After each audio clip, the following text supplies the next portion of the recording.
यहाँ से की थी, मतलब हिमालयन रिवर्स। तो हिमालयन रिवर्स तो हमारी हो गई जो मेन थी। छोटी छोटी ना तो उनसे क्वेश्चन आते हैं और ना ही वो पढ़ाने के योग्य है, क्योंकि उनसे क्वेश्चन नहीं आते। मेन क्वेश्चन यहीं तक सेंटर रहते हैं, गंगा का ओरिजिन, यमुना का ओरिजिन या ब्रह्मपुत्रा का ओरिजिन, इन सब का कहाँ से आती है, कितनी लंबी है, इनको किस नाम से जाना जाता है, स्रोत क्या क्या है। तो सेम ऐसे river system of peninsular drainage, यानी कि प्रायद्वीपीय नदी। अब मैंने बताया हुआ है कि व्हाट इज पेनिनसुला। तो पेनिनसुला बहुत लोगों को नहीं पता क्या होता है। तो जब कोई वाटर बॉडी चारों तरफ से पानी से घिरी हुई है तो उसे हम कहते हैं द्वीप या आइलैंड। द्वीप या आइलैंड। इसका एग्जाम्पल है हमारा इधर क्या है, अंडमान और निकोबार आइलैंड्स। इनको हम आइलैंड कहते हैं।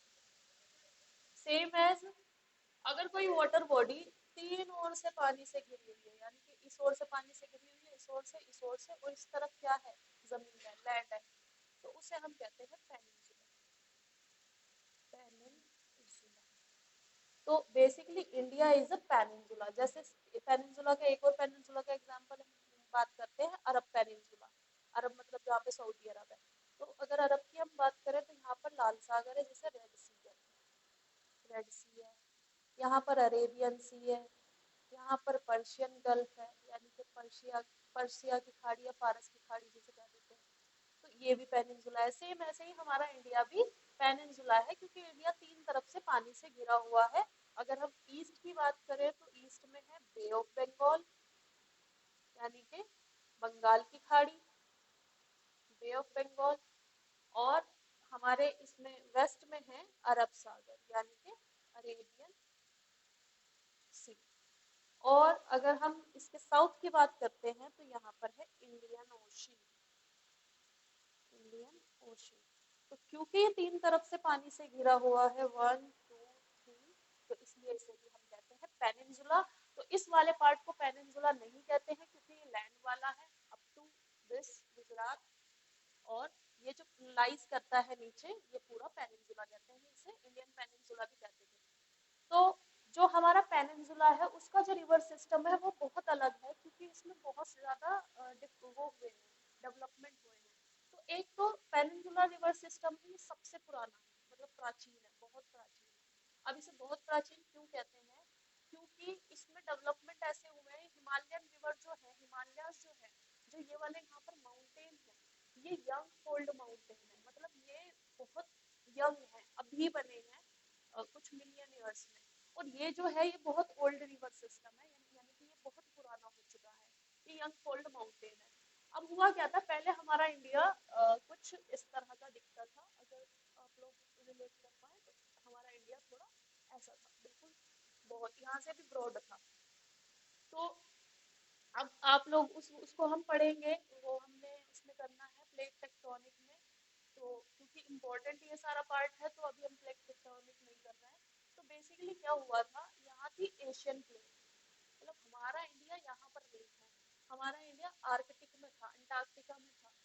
तो प्लेट टेक्टोनिक में हम ये पढ़ेंगे। तो बेसिकली एशियन प्लेट में इंडिया जो है ये आकर टकराया था, धीरे धीरे ये मूव कर रहा था। अभी भी इंडियन प्लेट जो है 1 सेंटीमीटर पर ईयर के हिसाब से मूव कर रही है अंदर, इसके अंदर हिमालय के। तो इसलिए कह रहे हैं कि हिमालय की जो हाइट है, जो माउंट एवरेस्ट की हाइट है, वो पर सेंटीमीटर बढ़ रही है हर साल। तो वो, और जो भूकंप आते हैं वो भी यही कारण है। तो इंडियन प्लेट बेसिकली मूव कर रही थी, और जब इंडियन प्लेट जैसे इसमें टकराई जा करके तो इम्पैक्ट हुआ।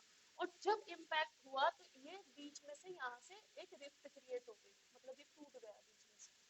तो क्या हुआ, जो इसका वेस्टर्न फ्लैंक है, यानी कि इसकी पश्चिमी जो साइड है इंडिया की, वो पानी में सब्सिडेंस कहते हैं उसे, यानी कि डूब गई। तो अगर आप मैप में भी देखेंगे, अगर उस मैप में देखेंगे तो वहाँ पे लाइट ब्राउन कलर का कलर है साइड में। इस साइड में आपको, सॉरी लाइट ब्राउन नहीं, लाइट स्काई ब्लू। तो ये वाली जो वेस्टर्न फ्लैंक है ना, ये डूबा हुआ है इंडिया का। अगर इंडिया का ये वाला भी ऊपर होता तो इंडिया ऐसा नहीं दिखता, इंडिया ऐसा दिखता नीचे से। तो ये डूबी हुई है। अब इस डूबने की वजह से हमारी नदियों का क्या कनेक्शन है। अब नदियों का कनेक्शन ये है कि क्योंकि ये इधर टिल्ट हो पहाड़ियां खड़ी हो गई, जिसे हम कहते हैं वेस्टर्न घाट। तो क्योंकि वेस्टर्न घाट खड़ा हो गया तो जो भी नदियां थी वो इस ओर बहती है ज्यादातर। आपने देखा होगा हिमालयन नदी हो या ये वाली नदी हो, ये सब बे ऑफ बंगाल में जाके गिरती है। सिर्फ 3-4 एक्सेप्शन है, नर्मदा, तापी और माही, जो कि इस ओर जाके गिरती है अरब सागर में। तो यही कारण है, जैसे कि आप यहाँ पे इस तरह से वो बन गया ढलान, तो नदी जहाँ पे उसे इजी लगेगा ढलान उधर से जाएगी, वो ऊपर से नहीं जाएगी। तो क्योंकि बीच में पहाड़ियां, वो ऊपर चढ़ के जाती नहीं है, जहाँ ढलान मिला वो वहां से निकल गई। तो बेसिकली ये एक लाइन जो यहाँ पे खींची हुई है ना, रिज, ये टकराव की वजह से रिज क्रिएट हो गई थी, जिसकी वजह से यहाँ पे वेस्टर्न घाट खड़े हो गए। वेस्टर्न घाट की जो पहाड़ियां हैं उनकी वजह से ये वाली नदियां ज्यादातर बे ऑफ बंगाल में ही गिरती हैं, क्योंकि इधर ढलान है। तो ये कारण है, और ये नदियां भी इस बारे में बताती हैं। तो इसमें सबसे पहले हमें जो पढ़ना है, नदी है हमारी साउथ में, वो है महानदी, गोदावरी, कृष्णा और कावेरी। और इधर की तरफ जो अरब सागर में गिरती है उनका नाम याद रखना है, क्योंकि कभी है नर्मदा, तापी, माही और साबरमती। लूनी अरब सागर में नहीं गिरती है, कच्छ में जाके मिल जाती है। कच्छ सुना है आपने, गुजरात में रन ऑफ कच्छ, कच्छ एक जगह है ना। हाँ, रन ऑफ कच्छ में यहाँ पे बहुत मार्शी भी एरिया है, एक एरिया है यहाँ पे। हाँ, ये मिलता है ना जमीन और समुद्र बीच में, तो यहाँ पे दलदली इलाका है। तो लूनी जो है डायरेक्टली अरब सागर में नहीं जाती, ये इस दलदली इलाके में जाके विलुप्त हो जाती है। जैसे कि कोई तालाब बीच में पड़ गया तो उसी में जाके मिल गई। तो इसमें पहली नदी जो हमें पढ़नी है वो है महानदी। अब महानदी का जो ओरिजिन स्रोत है, यहाँ पर भी देखते रहेंगे कि किस ओर है, और यहाँ पर भी महानदी जो है ये शिहावा रायपुर से निकलती है। शिहावा रायपुर कहाँ है, यहाँ पर क्या है, छत्तीसगढ़। तो कहाँ से निकलती है ये, छत्तीसगढ़ से, सिहावा रायपुर से। रायपुर छत्तीसगढ़ की क्या है, राजधानी। तो ये रायपुर से निकलती है, रायपुर में कौन से डिस्ट्रिक्ट से, सिहावा डिस्ट्रिक्ट से। तो सिहावा रायपुर से निकलती है, और सिहावा रायपुर से निकलने के बाद ये गिरती कहाँ पर है, एंड कहाँ पर होता है इसका, बंगाल की खाड़ी में। तो क्वेश्चन ऐसे भी आता है कि महानदी कौन से सागर में जाके गिरती है, तो अरब सागर या बंगाल की खाड़ी, ऐसे ऑप्शन दे देंगे। तो उसमें आपको बंगाल की खाड़ी लगाना, क्योंकि वो बे ऑफ बंगाल में ही जाके मिलती है, बंगाल की खाड़ी। और इसकी जो लंबाई है वो 851 किलोमीटर है, यानी कि ज्यादा लंबाई नहीं है इसकी एज कम्पेयर टू ये वाली जो नदी है। और मेनली ये छत्तीसगढ़ और उड़ीसा, मध्य प्रदेश, छत्तीसगढ़ और उड़ीसा तक में बहती है महानदी। फिर इसका जो कैचमेंट एरिया है, मतलब कितने एरिया को ये सींचती है पूरे को कुल मिलाकर के, तो 1.4 लाख स्क्वायर किलोमीटर का जो एरिया है ये वो करती है, सींचती है। और इसका 50% तो मध्य प्रदेश में है, और 47% इसका छत्तीसगढ़ और उड़ीसा में रहता है। मतलब इस नदी का जो 50% है वो मध्य प्रदेश में, और बाकी जो एरिया है छत्तीसगढ़ और उड़ीसा में पड़ता है। नेक्स्ट हमारी नदी है गोदावरी। तो गोदावरी के बारे में याद रखनी है 2-3 बातें बहुत बड़ी। एक तो गोदावरी साउथ वाला, मतलब प्रायद्वीपीय जो नदी है, ये रिवर सिस्टम की सबसे बड़ी नदी तंत्र जो है वो गोदावरी का है। जैसे हिमालयन रिवर में गंगा का है, सेम ऐसे ही गोदावरी का इधर है। और इसे दक्षिण गंगा के नाम से भी जाना जाता है। ये क्वेश्चन बहुत बार आ चुका है कि दक्षिण की गंगा किसे कहते हैं, तो गोदावरी को दक्षिण की गंगा कहते हैं। या फिर प्रायद्वीपीय नदियों में से सबसे बड़ी नदी कौन सी है, वो गोदावरी है। इसका ओरिजिन स्रोत क्या है, कहाँ से निकलती है, ये नासिक में महाराष्ट्र से निकलती है। नासिक जो कि महाराष्ट्र में, वहां से निकलती है, और ये भी बंगाल की खाड़ी में ही गिरती है। इसकी डायरेक्शन से हमें पता चल रहा है कि बंगाल की खाड़ी में जाके गिरती है। उसके साथ साथ इसकी जो लेंथ है वो 1465 किलोमीटर है, और कैचमेंट एरिया इसका 3.13 है। कैचमेंट एरिया बहुत कम पूछते हैं, लेकिन लंबाई फिर भी पूछ ली जाती है कि गोदावरी की लंबाई कितनी है, तो एक बार इसको भी याद रखने योग्य है, ये भी याद हो जाएगा। और इसके अलावा गोदावरी की जो वे है ट्रिब्यूटरी, तो यहाँ पे हमें पेंगंगा तो दिखाई दे रही है। पेंगंगा के साथ साथ इसकी जो ट्रिब्यूटरी है, जो सहायक नदियां हैं, उसका नाम है, एक का नाम है इंद्रावती, प्राणहिता। ये भी पूछ लिया जाता है कि प्राणहिता इंद्रावती किसकी ट्रिब्यूटरी है, प्राणहिता और मंजरा, जो इसको यहाँ पे ज्वाइन करती है, छोटी छोटी जो नदियां इसे ज्वाइन करती है, इंद्रावती, प्राणहिता और मंजरा। और ये भी क्वेश्चन पूछे गए हैं कि इसकी ट्रिब्यूटरी कौन कौन सी है, इंद्रावती, प्राणहिता और मंजरा। और इसमें एक बात और होगी तो और मैं बता देंगे कि इसकी ट्रिब्यूटरी कौन कौन सी है। का मंजरा प्रिंसिपल ट्रिब्यूटरी है, मतलब मेन जो ट्रिब्यूटरी है। और एक और चीज है कि इनमें प्रोजेक्ट भी पूछे जाते हैं, कौन सा बांध बना है। तो पोलावरम बांध जो है वो, पोलावरम प्रोजेक्ट जो है वो इसी पर बना हुआ है। पोलावरम प्रोजेक्ट जो है, क्योंकि ये वाली जो नदी है ये मेनली अब तेलंगाना में है।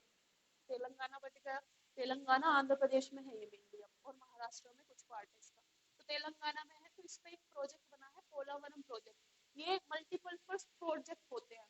मल्टीपर्पज का क्या मतलब है, इनको बनाने से एक तो वो क्या करेंगे, इन बांधों से हाइड्रो इलेक्ट्रिसिटी लेंगे, मतलब जल से जो बिजली बनती है वो हाइड्रो इलेक्ट्रिसिटी।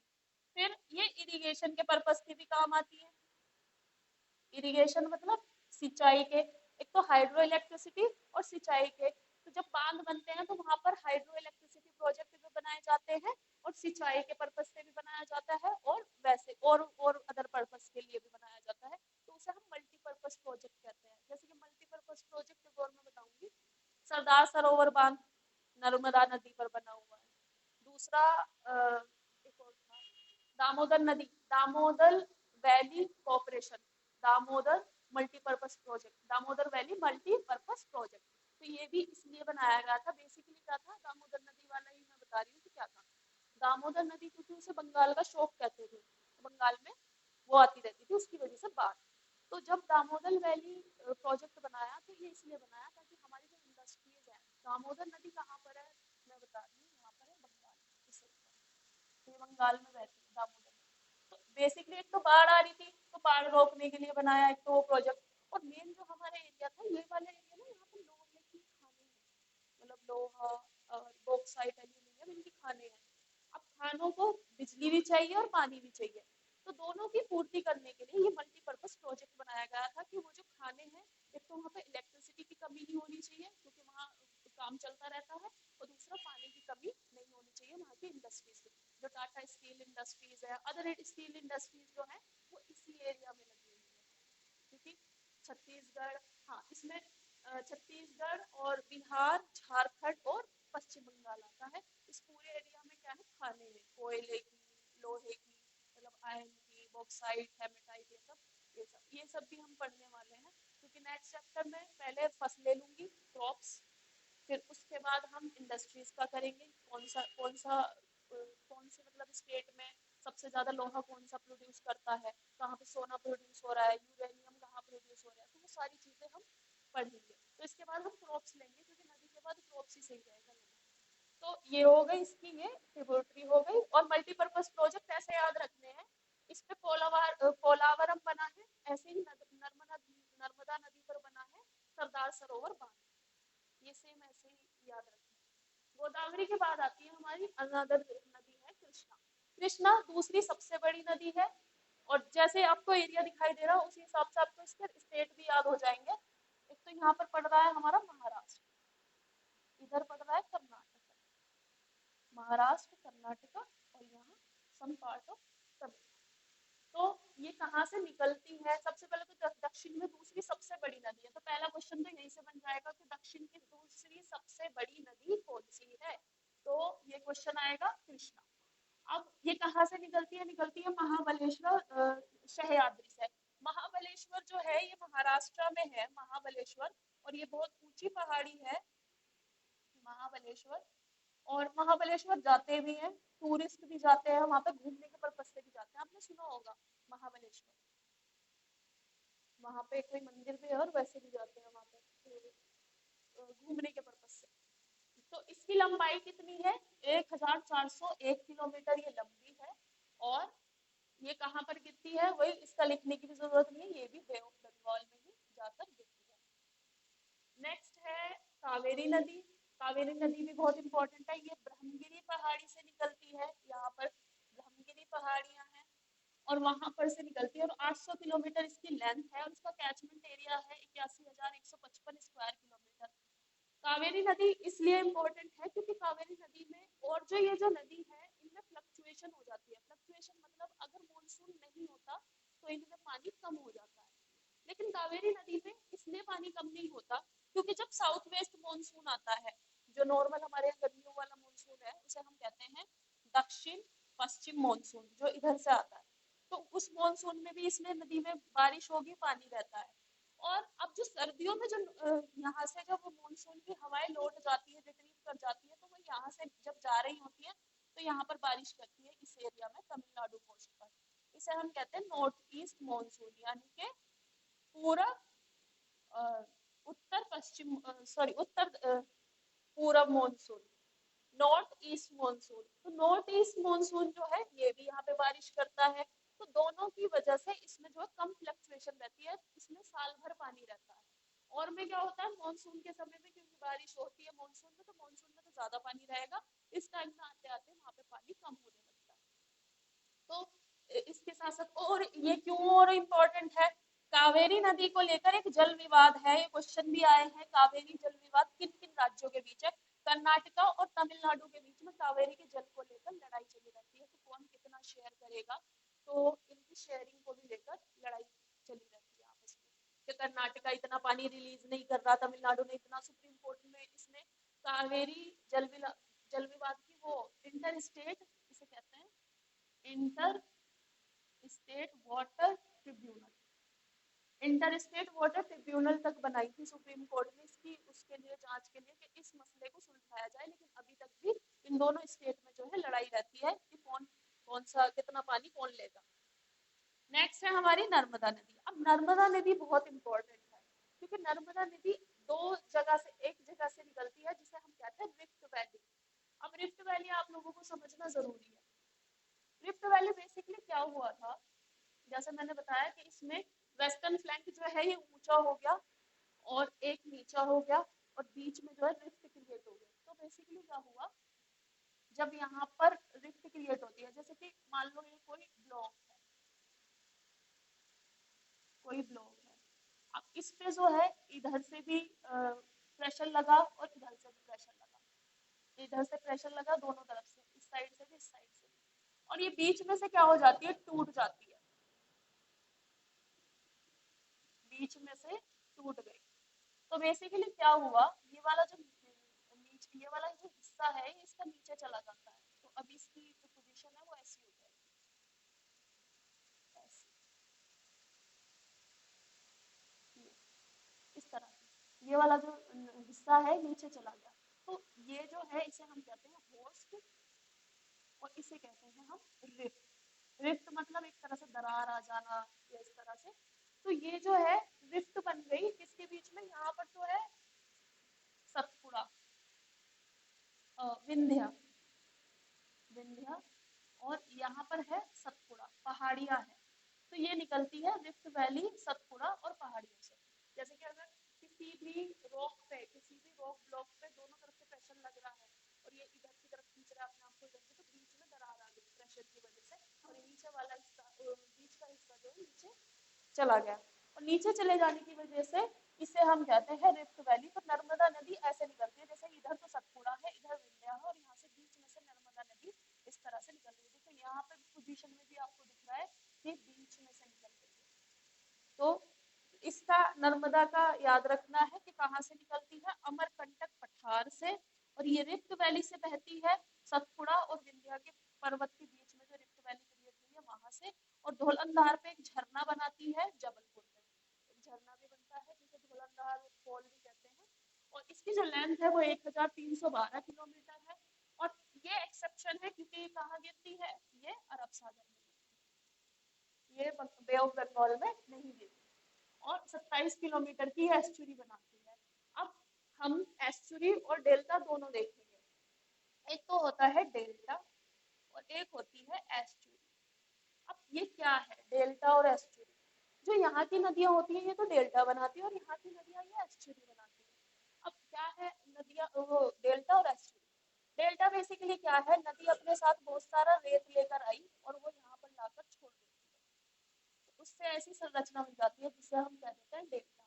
और जब नदी निकलती है और सीधे ही वो समुद्र के पानी से जाकर मिलती है, तो वहां पर जो संरचना बनती है इस तरह की कि ये तो नदी का पानी है और ये समुद्र का पानी है, तो इसे कह देते हैं एस्चुरी।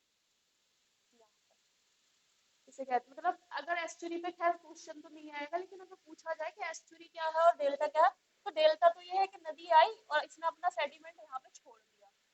और यहाँ पर क्या है, नदी जब समुद्र के पानी से मिलती है और उस जगह पर जो नॉर्मल सी एक संरचना बन जाती है उसे हम कहते हैं एस्चुरी। इस तरह की, यहाँ पे कोई सेडिमेंट नहीं होता, सिर्फ नदी का पानी है और ये नदी का पानी यहाँ समुद्र के पानी से मिलता है इस तरह से, तो इसे एस्चुरी। तो हमेशा ये जो इधर वाले एरिया में रहेगी ना, ये तो एस्चुरी बनाएगी, और यहाँ पर ये सब डेल्टा बनाती है। देखो ये वाला जो मैंने संरचना बना रखी है सारी डेल्टा की, ये जो बे ऑफ बंगाल में गिरती है वो डेल्टा बनाती है, और जो इधर गिरती है वो एस्चुरी बनाती है। उसका एक कारण और भी है, क्योंकि इनके पास ज्यादा सेडिमेंट नहीं है, इनके ट्रिब्यूटरी भी नहीं है उतनी सारी, इनकी बहुत सारी तो ट्रिब्यूटरी है, इतना सारा लोड हो जाता है सेडिमेंट का, और वो सेडिमेंट फिर वो जाके छोड़ देती है, क्योंकि बहुत भारी हो जाती है समुद्र तक जाते जाते। और देखा होगा आपने, नदियों में से सबसे ज्यादा सैंड वगैरह की माइनिंग होती है, इलीगल इलीगल माइनिंग होती है रेत की, वो सबसे ज्यादा इस एरिया में है। इस एरिया में तो कभी हमने सुना नहीं, रातों को चोरी करके ले जाते हैं। तो ये भी है। कावेरी हो गया। अब हमारी दो नदी और नर्मदा भी हो गई, दो एक दो नदी बच गई। कौन कौन सी? एक तो तापी बच गई। तापी के बारे में ज्यादा बात नहीं करनी क्योंकि छोटी सी नदी है। इसका स्रोत है मुल्ताई बेतुल मध्य प्रदेश। तो ये मध्य प्रदेश में इस जगह से निकलती है, इसका नाम है मुल्ताई बेतुल, और ये 724 किलोमीटर लॉन्ग होती है, और ये अरब सागर में जाके गिर जाती है। नेक्स्ट जो नदी है वो लूनी है। लूनी राजस्थान की सबसे बड़ी नदी है, एक ही नदी है, ये पुष्कर से निकलती है, और ये लूनी बनने से पहले इसका नाम रहता है सरस्वती साबरमती, नाम की दो नदियां रहती है जो मिल जाती है, गोविंदगढ़ में जाकर के मिलती है, वहां से इसका नाम लूनी हो जाता है। और ये यहाँ पर रण ऑफ कच्छ में विलुप्त हो जाती है, मतलब ये अरब सागर में मिलती नहीं है, ये रण ऑफ कच्छ में जाके विलुप्त हो जाती है। तो दिस इज ऑल अबाउट आज की नदियों के बारे में, और इनसे आप खुद भी क्वेश्चन बना सकते हैं, और मैंने निकाल के भी रखा हूँ एक साथ, उनको मैं पोस्ट कर दूंगी आप लोगों को। लूनी की लेंथ वैसे दी नहीं गई है, लेकिन मैं फिर भी बता दूंगी कि लेंथ कितनी है, तो पूछा तो है नहीं। और हाँ, लूनी की एक और खास बात है कि लूनी सिर्फ मॉनसून के टाइम में ही चलती है। 995 किलोमीटर।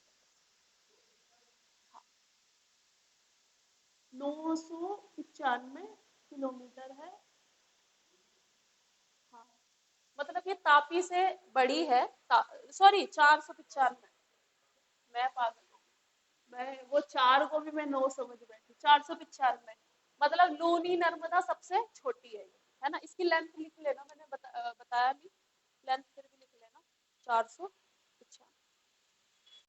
हाँ, तो इसमें अब क्वेश्चन बनता है, कौन सी नदी रिफ्ट वैली से निकलती है? ऑप्शन है सोन, नर्मदा, यमुना, लूनी। कौन सी नदी निकलती है? एकमात्र नदी है हमारी जो रिफ्ट वैली से निकलती है, कौन सी है? नर्मदा, है ना। रिफ्ट वैली मैंने बता ही दिया है कि रिफ्ट वैली कैसे बनती है। दो अगर पहाड़ियां हैं, उसमें बीच में कहीं प्रेशर हो रहा है, ये धंस जाता है, और धंसने के बाद यहाँ से जो नदी निकली है उसे रिफ्ट वैली वाली नदी कहते हैं, या उसे रिफ्ट वैली कहती है, और वहां से जो नदी निकलती है वो नर्मदा है। फिर एक और क्वेश्चन इसमें बनता है हमारा, दक्षिण की गंगा किस नदी को कहा जाता है? कौन सी नदी है दक्षिण की गंगा? गोदावरी। गोदावरी। तो ऐसे ही और भी क्वेश्चन है।